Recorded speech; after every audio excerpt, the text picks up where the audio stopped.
Well, good afternoon, everybody. I think I'm mic'd up, so everybody should be able to hear me pretty well. Thanks, Ed, for the introduction, and thanks to everybody who came out today. As Ed mentioned, my name is Stephen Wilson. I serve as the Executive Director for the St. John's Church Foundation. As Ed mentioned, we're a 501c3 nonprofit organization. We've been around since 1938, and we operate the educational programs at St. John's Church and preserve St. John's Church, which is, of course, the historic site where Patrick Henry delivered one of the most important speeches in our nation's history, where, on March the 23rd of 1775, 27 days before the first shots were fired at Lexington and in Concord up in Massachusetts, he delivered the immortal "Give me liberty or give me death" speech. And if you're doing the math, it is 3 months and a few days away from the 250th anniversary of that speech. And so what I'd like to do today is give you just a quick overview of our historic site. Just curious, by show of hands, I know we're a long ways from Richmond, about a 3-hour drive. I know you've been to St. John's Church because I saw you there. You've been to St. John's Church. You've definitely been to St. John's Church. And I see some hands in the back. Pretty good. Well, thank you for visiting. But I think that counts. Yeah. So what I'd like to do is give you an overview of the historic site, and then I'm going to take everybody back to the 4th grade for just a minute. No taxation without representation. We'll talk about, very briefly, talk about some of the events that led up to the big day in history. Then we'll focus on March 23rd, 1775 and the Second Virginia Convention. We will discuss who was there, including, I got George Washington on my socks today. He was there. He was one of 2 delegates representing Fairfax County. So we'll talk about who was there, whether they were loyalists, as some of them, many of them were, whether they were revolutionaries, as many of them were, or were they undecided, as some of them were. But there were a lot of delegates at St. John's Church, and even though I am not wearing a 1700s costume, as I sometimes do, I will do my best version of delivering the "Give me liberty or give me death" speech. I hope we have some audience participation. I think we will. And then we'll conclude by discussing plans to commemorate the 250th anniversary. I'll give you some breaking news, and also we'll discuss some of the work that our organization takes on. But before we get started, I want to get some shout outs. So I want to start by giving, first of all, a shout out to you. Thank you for arranging this. Really appreciate it. Got to give, and I really usually come second. I should have given a shout out first to my +1, Kofu, who traveled with me from Richmond. That was a mistake on my part. You should have been recognized first. I see Laurie Nesbitt, who lives in Lovettsville, and she is the regent for the Daughters of the American Revolution, the DAR, for the entire state of Virginia. So, Madam Regent, thank you for coming out. Thank you for your support. Anna Eberly is representing the Claude Moore Colonial Farm, and her organization has been a supporter of ours for the last few years. So thank you for your support. And then I'll wrap it up by, let's see, where is Dottie Gladstone? Where's Dottie? There you are. Dottie and Harold Gladstone. Now I'm going to get into my relatives. Dottie and Harold, get into Mary Alice, my aunt, who lives on George's Mill Road right here in Lovettsville. Her daughter, Lexi, who lives also on George's Mill Road. But my relatives who are here, you got me with the axe line stuff. That was going to be my great reveal. But my family, even though I live in Richmond, my family on my dad's side is from Lovettsville. And Kofu and I earlier today went to the cemetery that is associated with this church just down the street. And we saw a whole lot of winners. We visited Parse Winner, my great-grandfather's gravestone, and his wife. And then we saw my great-great-grandfather's gravestone and his wife. You get the idea. We visited a lot of winners, and obviously the winners go back to the very origins of this church. So with all that out of the way, and of course, we talked about John Axline yesterday. So I'm going to start slide 1. And I'm going to get on the move a lot. But slide 1, you're going to see St. John's Church on the left. That is our historic site. We are located in Richmond. We are located in the Church Hill neighborhood of Richmond. Church Hill is the oldest neighborhood in Richmond. Church Hill is named after St. John's Church.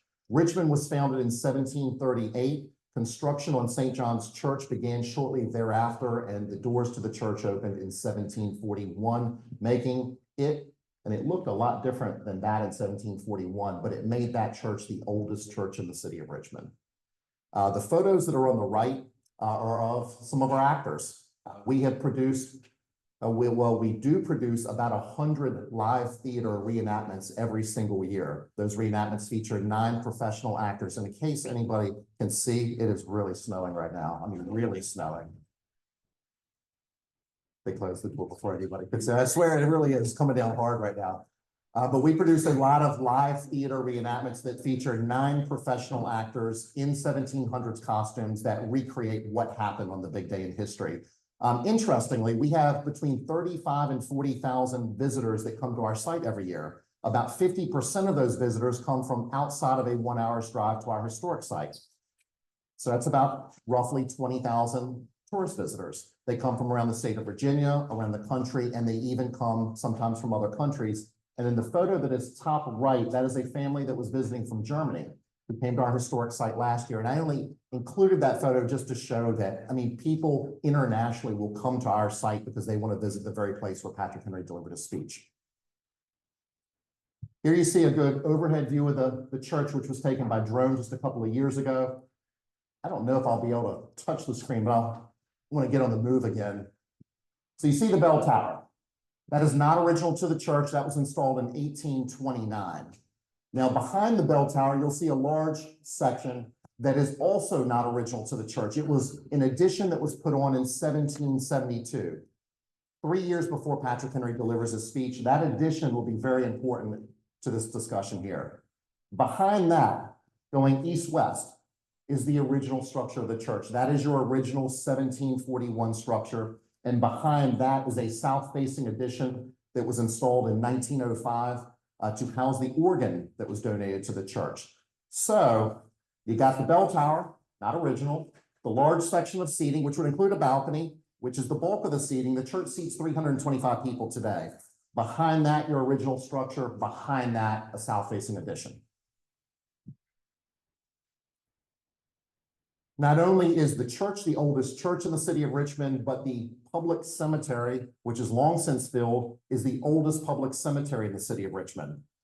Some of the more famous, and we do like to say permanent residents, we like to be funny, are George Wythe, one of the signers of the Declaration of Independence, is buried right off the west door at St. John's Church.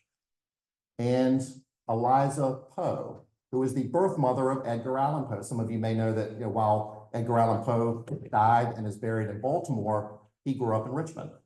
So his birth mother is buried in Richmond. Now, these are large grave markers. Does anybody know the difference between a gravestone and a grave marker? Okay. Grave markers come later. So these are not original gravestones. I believe both of those grave markers were installed in 1922. They were certainly both installed in the early 1920s. This is the oldest gravestone in our cemetery, which is the oldest gravestone in the city of Richmond. 1751, interestingly, not the oldest burial at St. John's Church. Churches opened in 1741, people start dying, and in the mid-1740s, the senior warden of the church passes away, and he is buried underneath the church. But he doesn't have a gravestone. This is your first gravestone, dating back to 1751. So some fast facts about the churchyard. There are about 3,500 people buried at St. John's Church. For those of you who raised your hands, if you remember visiting, remember walking the churchyard, there's a lot of green space. So it does not look like there is anywhere close to even 1,000 people buried in the churchyard. Notice the next bullet point, 400 gravestones. So you can do the math on that. That's about between 1 in 8 and 1 in 9 have a gravestone. A lot of folks back in the late 1700s and early 1800s were buried without gravestones. Stick in the ground. Now, there was some vandalism that occurred, but many people buried without gravestones. Interestingly, the question we get a lot is there's a lot of stacking, meaning grave, grave, grave, not too much. So the churchyard is really, really full. So even though you'll see green space, it's a full yard.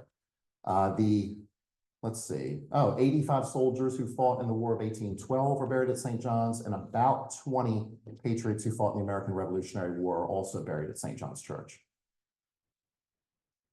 Some more cemetery info. The public cemetery was opened in 1799, but you heard me say that the first gravestone dates back to 1751. So they were burying people at St. John's, parishioners and people who passed through the area and passed away. were being buried there. So it's Richmond's oldest burial ground. City of Richmond in 1799 decides as the population of Richmond is growing that you need a cemetery. Where's the best place to start having a cemetery? Place where we're already burying people. So the city of Richmond acquires some land to start a public cemetery, and that public cemetery is in its prime from roughly 1800 to 1820. It's full in 1820, and that is when Shockoe Hill Cemetery is opened just a couple of years later. A question I oftentimes get is, well, what about Hollywood Cemetery? Hollywood, isn't that the oldest cemetery in Richmond? There's presidents buried there. It's actually not even the second oldest cemetery in Richmond, it's third oldest. So it goes St. John's, and then Shockoe Hill Cemetery, and then Hollywood Cemetery is going to open in the mid-1800s. Other notables buried at St. John's, there's an early Virginia governor, John Page, buried there. James McClurg was a very famous physician who was also an early mayor of Richmond, buried at St. John's Church. Here's an artist drawing of the original structure. It was customary in colonial times for the front door of the church to face west. So this is very customary. Notice it's very simple, really unremarkable building. It looks like a barn. Hard to see in the fine print, but the population of Richmond in 1741 is 200 people. So Richmond is it's a brand new town. It's a tiny little town. It does not need a big church. It is not called St. John's Church. This is part of the Church of England. It's the Anglican Church. So this will be the Henrico Parish Church, and it will retain that name, until after the American Revolutionary War. St. John's is an active church even today. I tell people all the time, I'm not in the God business. I say that in a church. I probably shouldn't say that. I'm in the history business. So St. John's Church Foundation's in the history business. St. John's Episcopal Church is in the business of religion, and we are two separate organizations that use the same space. But it is an active church even today. This is an artist drawing taken in 1775. This is the year that Patrick Henry delivers his speech. This image looks very similar to the one that you just saw, but if you look to the left, you can sort of see that addition that you would have seen in the drone shot. So this is a little bit of a larger church now, and the population of Richmond at this point is 600 people. Here's some interior images of the church. The image on the left features a sounding board. Has anybody ever seen a sounding board? I'm sure, Laura, you have. So that is generally regarded, and what I mean by that is the thing with the sun on it, generally regarded as the finest sounding board in the state of Virginia. Cost our foundation a little over $100,000 to repair that. It was a shabby piece of wood until we repaired it. So it is the colonial version of sound system.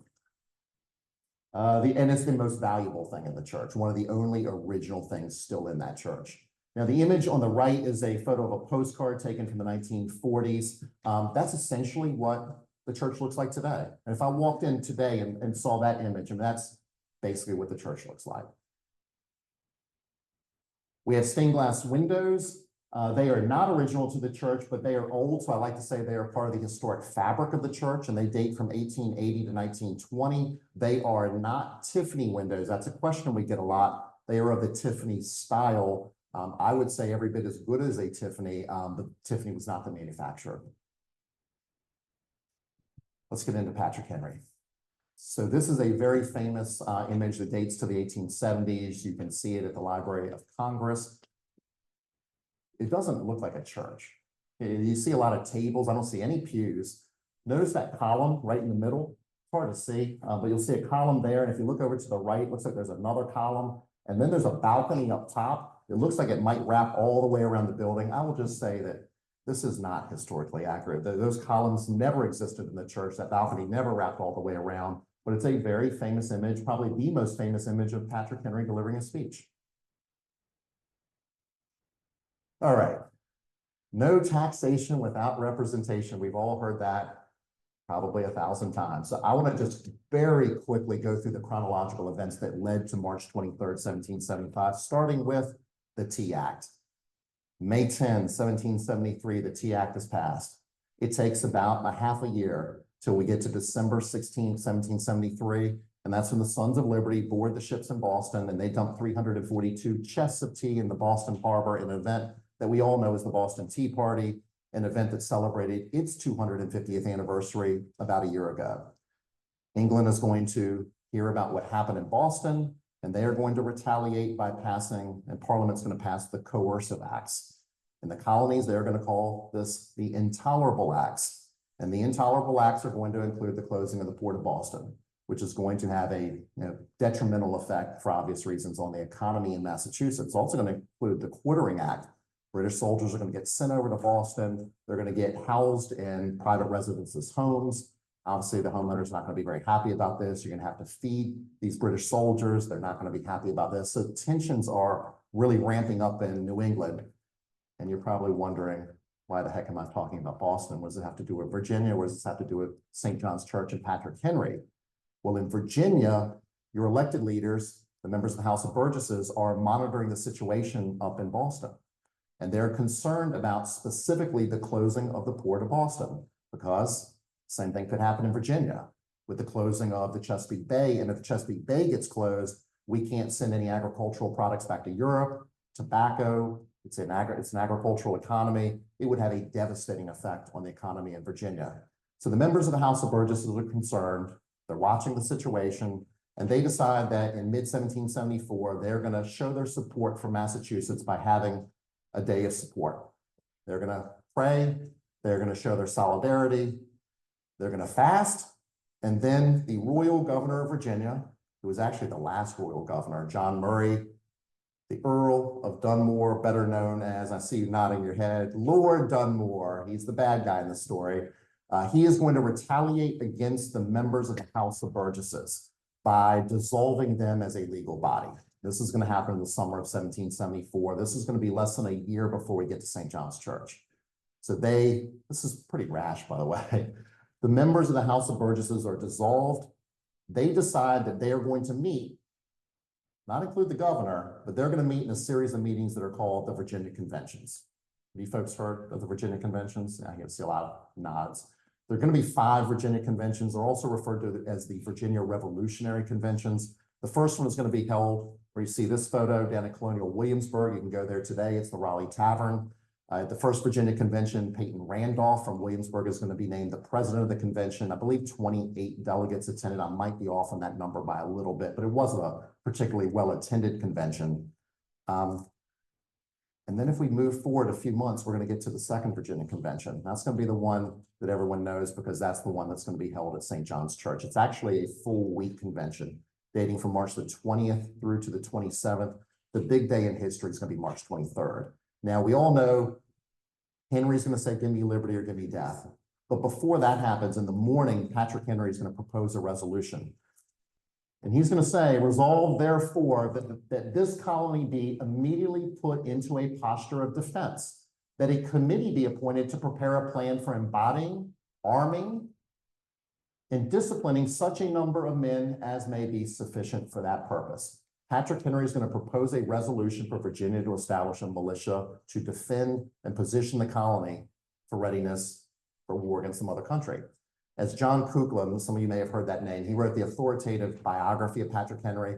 He said that Patrick Henry drops a bomb on the delegates. There are 120 delegates there, and Patrick Henry's going to say we need to go to war.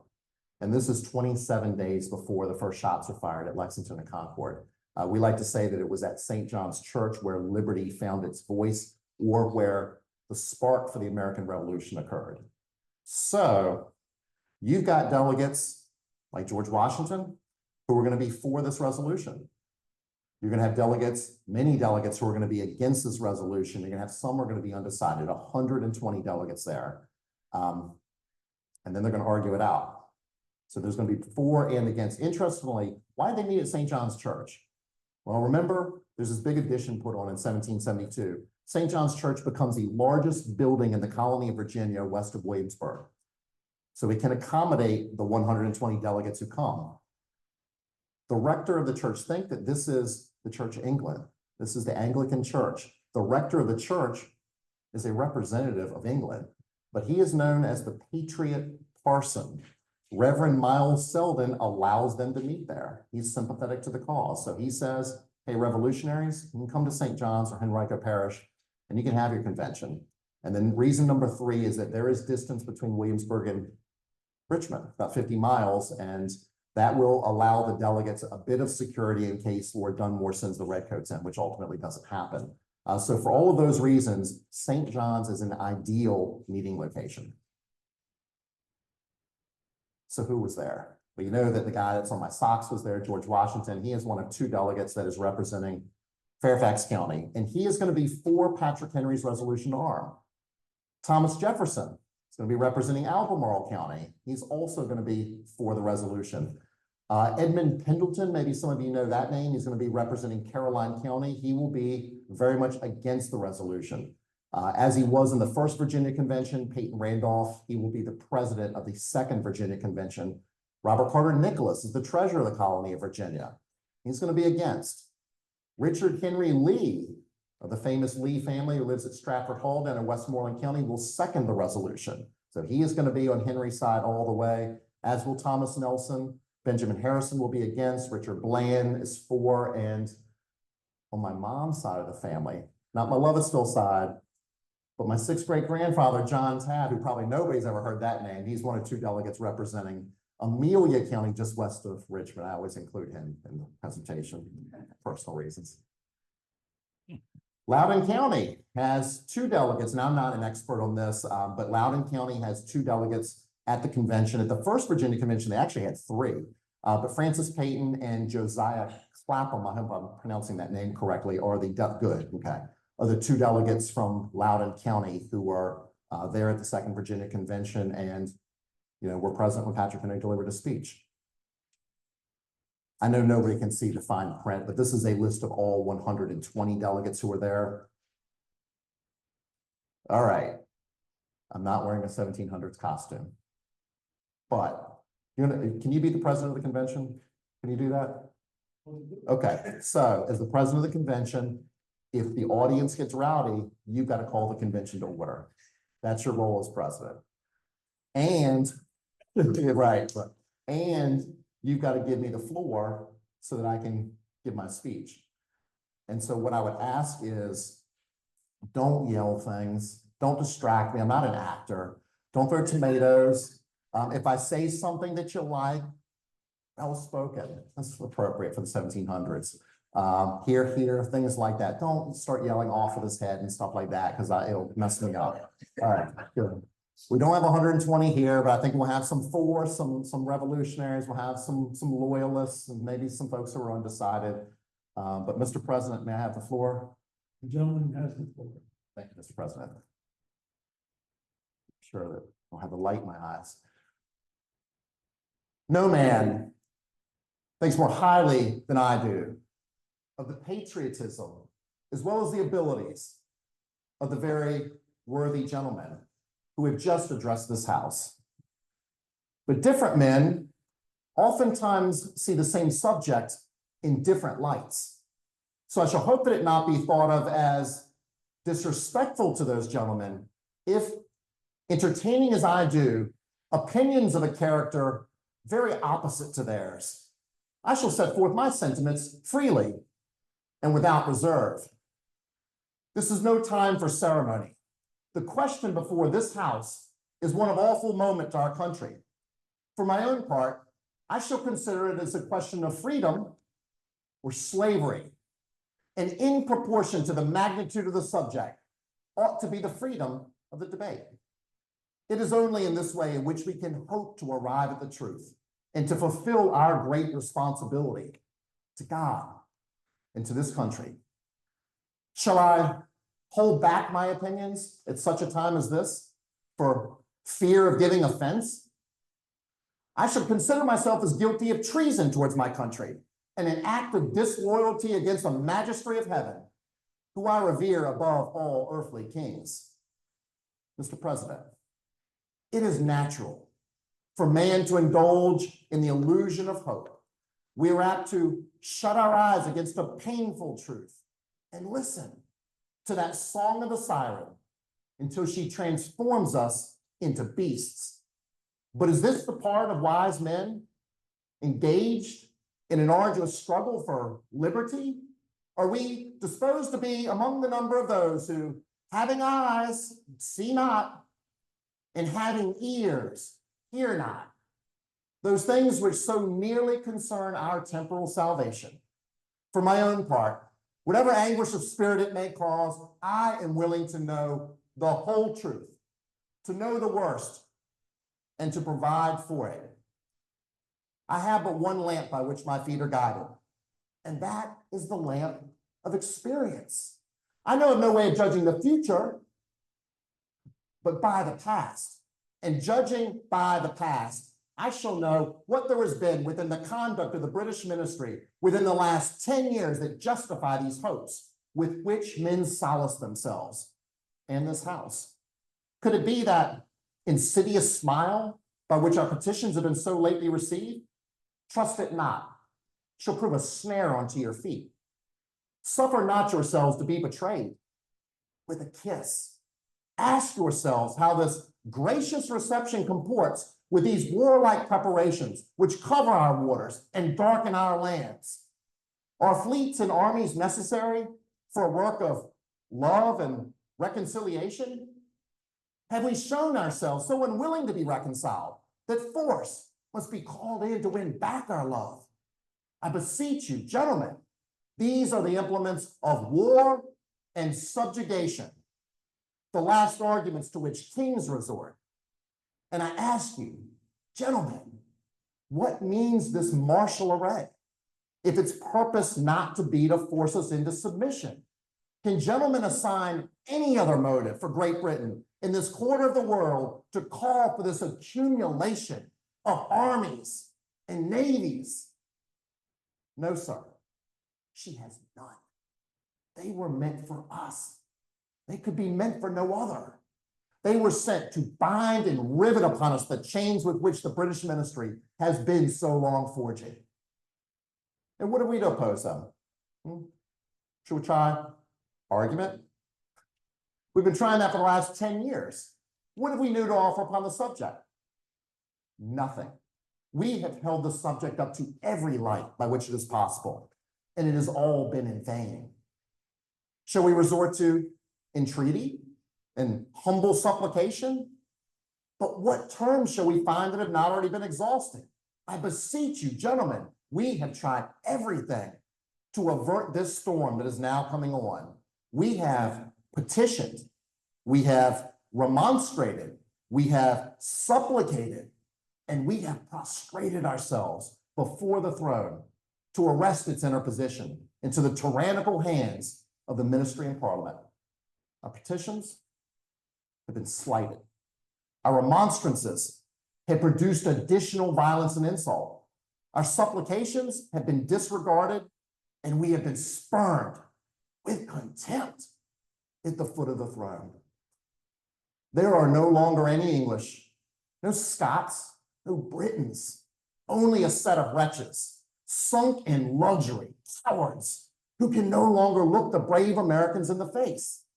If we wish to be free, if we wish to preserve inviolate those inestimable rights and privileges for which we have been so long contending, and which we have pledged ourselves never to abandon until the glorious object of our attention be obtained, then we must fight.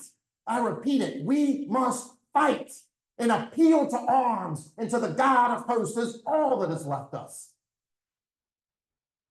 They tell us that we are weak, unable to cope with so formidable an adversary. But when shall we be stronger? Shall it be in the next week or in the next year? Shall it be when we are totally disarmed and there's a British soldier stationed in every house? Shall we gather strength through inaction? Shall we gather the strength of effectual resistance by lying supinely on our backs, hugging the delusive phantom of hope until our enemies have bound and shackled us hand and foot? No, we are not weak.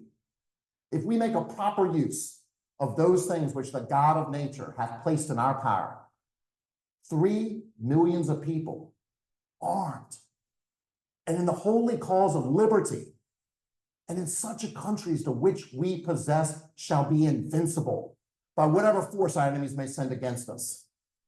Besides, we shall not fight our battles alone.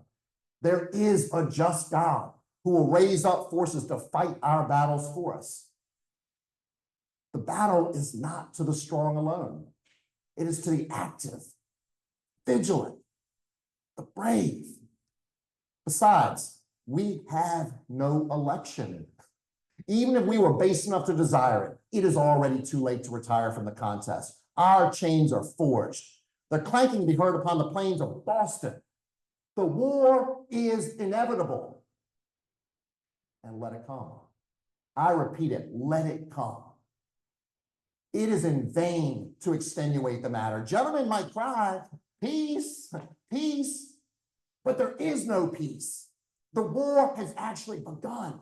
The next gale that sweeps from the north shall bring to our ears the clash of resounding arms. Our brethren are already in the field. Why stand we here idle? What is it that the gentlemen wish? What would they have? Is life so dear, a peace so sweet as to be purchased at the price of chains and slavery?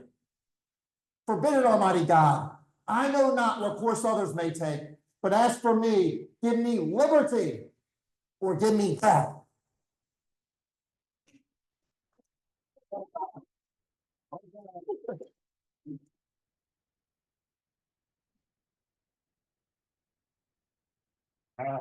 No tomatoes. That's a good thing. Thank you for the non-historically accurate response. I always appreciate the applause. There was no applause in 1775. Patrick Henry delivers this speech, and there's a hushed silence that comes over the crowd because this is heavy, heavy stuff. You got some like Richard Henry Lee. I mean, they're in support, and you got some like Pendleton who's saying, treason, treason. He's still our king. Then you got some who are undecided, and there were just enough who were undecided. That's who Patrick Henry's talking to. So you got another job. You're the president of the convention. We got delegates here. So you're going to have to ask for a vote. All in favor, say aye. All opposed. That's going to be your job. Okay, we will put the question to this convention. Any discussion prior to taking a vote? In that case, all in favor of the motion by Mr. Henry, say aye. Aye. All those opposed, nay. Clearly, the ayes have it. Thank you, Mr. President. So the vote wasn't particularly close today, but it was close in 1775. The vote does pass by a voice vote by just 4 or 5 votes out of the 120 delegates who were in attendance. The vote passes, and then word travels up to Massachusetts. They know that Virginia has passed this resolution to arm. This is before the first shots were fired. Virginia is, as I'm sure everyone here knows, it's the largest colony in area, in population, and in wealth, and it's a big deal to have Virginia on the side of revolution. This is going to guarantee that if there's an armed conflict, that this will not be a regional affair, that Virginia is going to be on the side of revolution. Some images of Give Me Liberty or Give Me Death. These were taken in Tiananmen Square in 1989. Some additional images taken of Give Me Liberty or Give Me Death. The photo on the left is actually the Tiananmen Memorial in Boston. This was taken just a few years ago. Protests against China's zero COVID policy. The mission of our organization, education, educational programs, and to preserve the site. And I'll move through, I have a news announcement. This will not get announced until next month, but every year Virginia Tourism has a Virginia travel guide, and they have a rotating cover. So there's going to be 3 covers for 2025. One of those covers is going to be the Chincoteague Pony Swim. One of the covers will be Virginia's Scenic Railways, and the other cover, which will be the first cover, will be St. John's Church. So very excited about that. Here's some images of some of our actors in reenactments. Notice bottom right, anybody notice the glove? That's Richard Henry Lee, who blew off several of his fingers in a gun accident. So our actor actually wears the glove. Some additional photos of our reenactments. These photos were taken this past summer. The photo on the left gives you kind of an idea that these reenactments are very well attended. The church seats 325, and on an average Sunday, we produce reenactments every Sunday from Memorial Day to Labor Day. You'll have between 100 and 200 attendees, so they're very well attended programs. Yes, you can. And that's going to get us, I don't want to jump the gun on 250 too much because we'll get to that in just a few slides, but you can go to our website to buy tickets. They're $15, real cheap for live theater. The reenactment has been featured on C-SPAN. If you go to American History TV's website and just plug into their search field, reenactment St. John's, and you'll be able to actually watch the 40-minute reenactment. Just a fun fact for the audience. We always choose somebody from the audience to portray the patriot, parson, the reverend. And so you can see we chose a little kid. And then you're probably wondering why I threw in the Virginia 250 logo for the Virginia 250 Commission. The gentleman in the far left is Delegate Terry Austin. He represents Botetourt County, and he is the chair of the Virginia 250 Commission. So he made his acting debut earlier this year. We have a program, we call it Give Me History. We raise money and then we offer free reenactments to Title I schools, typically 4th grade students in the city of Richmond and surrounding counties. So we fundraise and then we offer the reenactment for free. That program serves over 3,000 students a year. We have a speaker series. You may recognize the 66th governor of Virginia, Doug Wilder, and the 67th governor of Virginia, George Allen, who have been speakers at St. John's in recent years. Some additional photos of our speakers. Our speakers this year included Christy Coleman, the CEO of the Jamestown Yorktown Foundation, and I will go ahead and let another cat out of the bag. Our speakers next year will include Ken Ruscio. He's a past president of Washington and Lee University. We'll include Woody Holton, a famous historian down at the University of South Carolina, who is the son of former Virginia Governor Linwood Holton, and he is the brother-in-law of United States Senator Tim Kaine. So these are a couple of the speakers we'll have next year. And Craig Shirley is one of our speakers, who is a New York Times bestselling author who has an award-winning book on the mother of George Washington, will be one of our speakers. We have naturalization ceremonies. We've had several of those. The last one was in 2022. Got to give a shout out to the DAR. The Commonwealth chapter of the DAR is our partner in planning naturalization ceremonies. And since I'm talking about the DAR, they also help us with historic preservation. These are photos of the Chesterfield Courthouse chapter. This is going to be near the city of Richmond, who came out to do some gravestone cleaning. Historic preservation is our #1 goal. And if we don't preserve the site, we don't have a site, we're out of business. So raising money to preserve the site is our top priority. Here's an interesting before and after photo. This was actually a gravestone that I cleaned last year. But the before and after is pretty dramatic as far as the aesthetic. We raised a lot of money to repair stained glass windows. We got stained glass windows in here. How old are these? You know? Early 20th century. So yeah, about the same age as ours. These are not nearly as big as ours. I will just tell you, if you've ever repaired stained glass windows, it's really expensive. They're heavy, they're big, they take a long time to repair, and it's really expensive. So we raised almost $500,000 to repair many of the stained glass windows at St. John's, but also to repair 70 gravestones, which is the biggest undertaking we've ever had in our churchyard. All right, we got to wrap it up with 250. So the 250th anniversary is going to be on Sunday, March the 23rd of next year, 3 months away in a few days. Governor Youngkin came to our site earlier this year, and he announced that VA 250's Honorary Leadership Council will include all past living governors, and we expect many of those governors to be at St. John's on March 23rd next year. You can see, I don't know if you guys follow, I'm sure you follow VA 250, you probably follow it too. But on the left in this photo is Carly Fiorina. Some of you may remember that name. She was the CEO of Hewlett-Packard Corporation, and she is the honorary chair for VA 250. She's been a great advocate for the 250th anniversaries. So this is what the weekend is going to look like. On the big day, Sunday, March 23rd, we are going to offer 3 reenactments. There's going to be one at 1:30. That's the big one. You got tickets, didn't you? Good. It's sold out.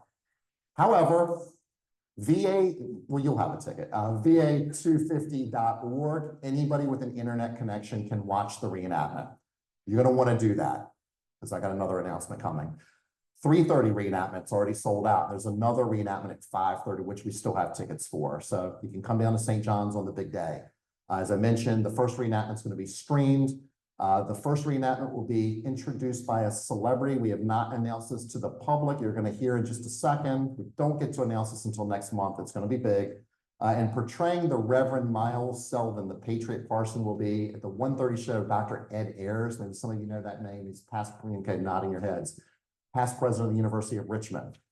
John Kuklo wrote the authoritative biography of Patrick Henry, will be making his acting debut. And somehow I have unearthed a Reverend Selvin descendant out of Alabama who will be portraying his ancestor at the 5:30 show. And we're actually going to have pop-up Liberty or Death reenactments all around the city of Richmond. So it's going to be cool. Here's our big news. I think it's the next slide. So this guy's going to be there. Ken Burns will be at St. John's. This is confirmed, but not announced. And he will provide remarks about 5 to 7 minutes, kicking off our reenactment at 1:30. Now, I believe he's announced this. He has a series coming out next year, in the fall of next year. It's 6 parts, 12 hours, called The American Revolution. So he has his own interests. He's going to be plugging his big series that's coming up. But I believe this is going to be his first speaking engagement for a major 250th anniversary. If you think about it chronologically, you've had the Boston Tea Party. We like to think we're the big one next year in Virginia, and then everything will kind of shift down to Williamsburg. So Ken Burns is going to be there. He's actually going to be at the Altria Theater that night. I know this is not announced, so you're not going to tell anybody. And I'm being live. I mean, I think this is being recorded, but he'll be at the Altria Theater and he'll be giving a talk that night on the 250th anniversary day. That's in Richmond. That'll be a big deal. And so last slide, how can you support? Well, you can go to va250.org. You can watch the anniversary reenactment. It doesn't cost you anything. You can go to our website, click a button, start getting our e-news. And as any nonprofit will tell you, and you know this, any nonprofit will say, if you like what you hear, support. But I'd like to say, why don't you support this organization, the Lovettsville Historical Society, because you guys do great work. And certainly, if you want to support and what we do at St. John's, I'd be very appreciative. That's all I got. So no one asked me any questions during, and I learned something. I'll close on a joke. I learned something recently. Somebody said, if you ever get concerned that people are going to ask you questions during the presentation, just talk really fast. If you talk really fast, you they feel like they can't get it in. So just, that's a little trick. But does anybody have any questions? No. Yes, ma'am.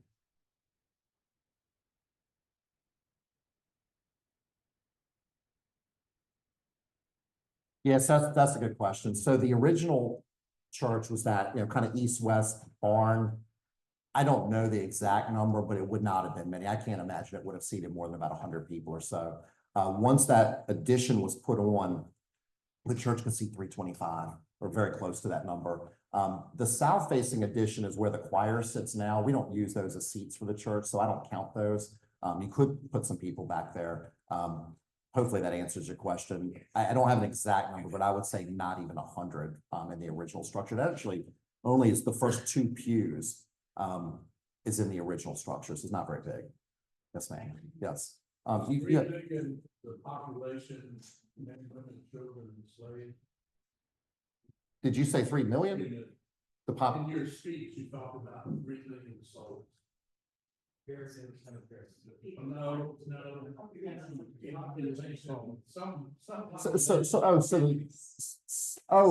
Yes, I'm sorry. 3 millions of people armed. Yeah, the population of America. Yeah.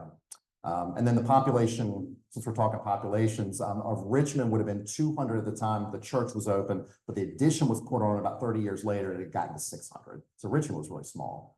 But yeah, 3 millions of people armed in the holy cause of liberty. Any other questions? Yes, sir.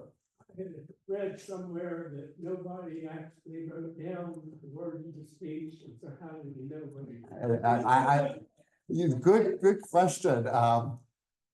Usually somebody always asks that. So Patrick Henry did not write his speeches down.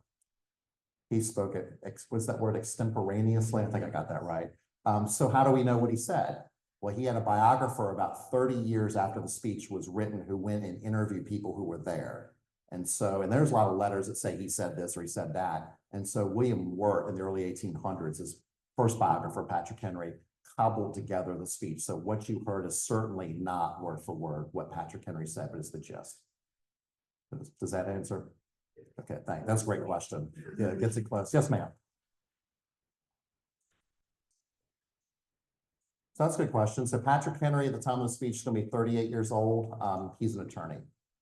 He is representing Hanover County, just north of Richmond, but he's pretty young. And notice the way the speech starts. It's, no man is basically speaking about, what is it? No man thinks more highly than I do of the patriotism and the abilities of a very worthy gentleman who just addressed his house. He's a lot younger than a lot of the delegates. And so he's showing deference to the more senior delegates who are there, but he's a youngish attorney at the time of the speech. Good question. Anyone else? Kind of do this like an auctioneer, going once, going twice. Yesterday on the resolves, that the raid on the arsenal. You want to say something about? I'd say you should say something on Well, that. what you say about what the raid was, the Dunmore did. I think you should, because you know more about it than I do. You still have the paper I gave you? It's in my car. My only copy? It's in my car. Go for it. Okay. All right, well, this is something I found on Loudoun County connection into Patrick Henry. In about a month, I guess, maybe a month after the speech, April 21st. Dunmore's raid, yeah. Dunmore, they raided the arsenal in Richmond and stole with it in view of the colonists, the population, stole ammunition and arms and weapons that were supposed to be for the defense of the colony. And yet they're being removed from the people of the colony. So this caused quite an uproar. And Patrick Henry organized a group of independent militia company from Hanover County, this is what he was, Hanover County. And we're starting to march on Richmond, on Williamsburg, the capital at the time, to either seek restitution, recover the arms and ammunition, or seek restitution. Because in their view, and you can see how things at this point, the conventions regard themselves, they are the legitimate government of Virginia at this point. Dunmore is not. And Dunmore has declared himself an enemy. So they didn't go all the way to Richmond, because on the way they were informed that some restitution had been made, and they got from, I forget the official, I have my notes in front of me, 330 pounds payment and restitution for the ammunition. So this was being watched very closely, as you can imagine, at the time. So a number of counties in Virginia passed resolves in support of Patrick Henry, which included Loudoun County, which was on, you're nodding your head, I think it was May 25th. June 14th, 17th. No, that's the original results. This is something different. This is not the Loudoun resolves that we celebrated last year, which was June 14th, 1774. This was in late May, 2 months after the famous speech of 75, in which the Loudoun Committee, which was the Committee on Safety and Observation, passed a very strong resolution denouncing what Dunmore had done and pledging, I don't have the language here, but that we will, said that if any effort is made to follow this up with an attack on the population or those seeking restitution, that we will hazard everything to make sure this doesn't happen and to support the cause of the colonies against Dunmore. So it's a strong statement. I haven't seen it before. You're nodding your head. You may have, but we will be circulating this. So that was done, and that's explicitly references Patrick Henry from Loudoun County. Just from the Loudoun Committee, to let you know that this is an appreciated program, and it is an official Virginia 250 program. Loudoun is going to be quite involved with having additional programs, so keep your eyes out. If you Google Loudoun Virginia 250, then you will get programs that we're having. But you can expect that most of these anniversaries will be commemorated in some sort of program at various historic sites, and offering lectures. And the Lovettsville Historical Society will continue to weigh in with regular programming that will get you up to speed on the 250. It's interesting that if you look back to this point, December 1974, 3 months, 4 months after Watergate had concluded, we were so very divided, and people were wondering if anything would happen to the much vaunted, but generally at that point ignored bicentennial. And if you consider that we too were divided, and yet the semi-quincentennial is coming, it's bearing down on us, the 250, I think we're going to find that organizations are very excited. And to see the amount of participation in Latins 250 committee by local governments, by local historical and preservation organizations, by schools and libraries, you can look forward to some very interesting additional programming coming over the next 8 years or so. Is it possible to put that in the Loud now and the other papers? I mean, that's, I found out this because I did not. And there's something down there in the corner. Generally, I mean, if you open that up, it's. Norman Star, a lot of that was. So, yeah. And Visit Loudon has these events, they're listing these events. As is the Loudon 250, is a website or is it part of it? It's part of the. Visit, yeah. That's So if anybody has any additional questions, I'm gonna stick around for a few minutes.